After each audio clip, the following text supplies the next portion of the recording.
So the Cleveland Browns are a team that, again, in this loaded division, have a lot of good pieces. Their quarterback is a former really good talent. He's working his way back. And then you have Nick Chubb, a great running back, a great O-line. They're really built well in the trenches, even that D-line, obviously led by Myles Garrett.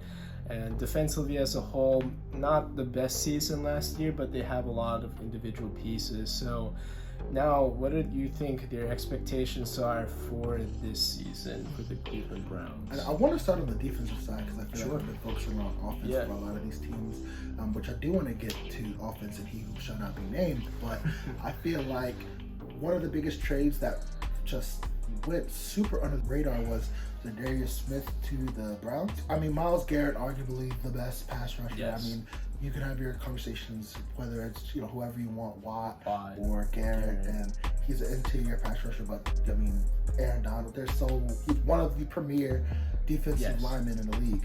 And then you have Darius Smith, another All-Pro player on the other side.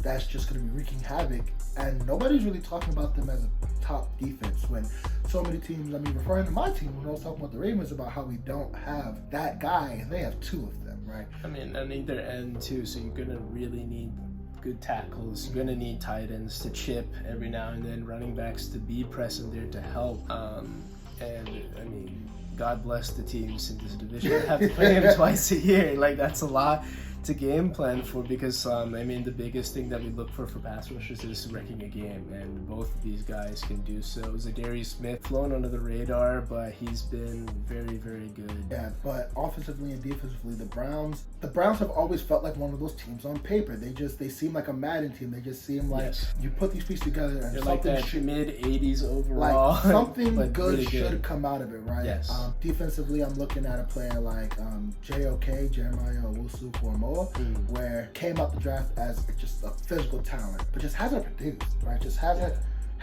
taken that leap, and I think we're going to year 3 now, and I think having that defensive line get a lot of attention might allow him to flourish.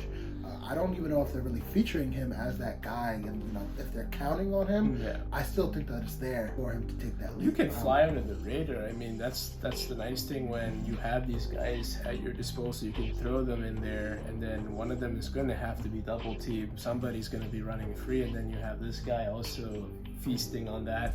That's the thing. It's the definition of the team game.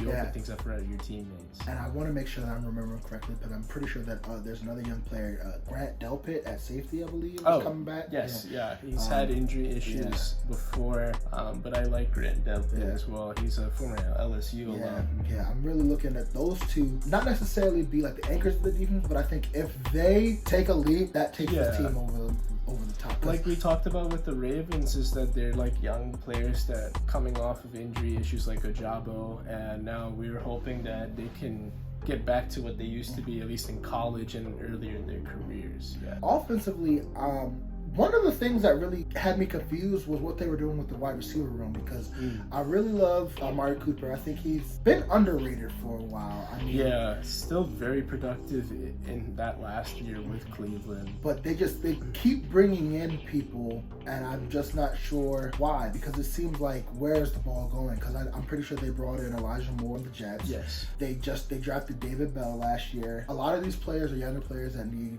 targets to develop. They need play time. But when you have 7 receivers on the roster and Njoku as a tight end, who got a bag, where's the ball going to be going? I mean, I think they have a capable quarterback. They have a dominant running back, arguably the best pure runner in the league. But that wide receiver room just seems like they're throwing something out there and seeing what's 6 and 1. Like, okay, I know we have Cooper, someone on the other side of him is going to who's 2, who's 3. Donovan Peoples-Jones. Right? Jeez. Like all these guys that you would love to have, but it just seems like they don't have a vision for their wide receiver room. Right. And I think a cohesive vision for the wide receiver room and the offense is going to be really imperative for success, right? I just feel like if he develops that chemistry with his receivers, that's going to allow him to take that step. But who can he count on outside of Njoku and Coop, which those are 2 great options to have, but at the same time, I just feel like you need some safety consistency, valve. right? Somebody that's going to be there that you know is reliable, that right. you know, like I just don't know what's going on in that wide receiver room from my perspective. You know, you have this high profile QB talent, and then you get to throw it all around the yard, and that's what attracts like a lot of other people, and then you get eyeballs to the Browns franchise. Now, I don't think that's the best way to go about it, because their strength is their running game.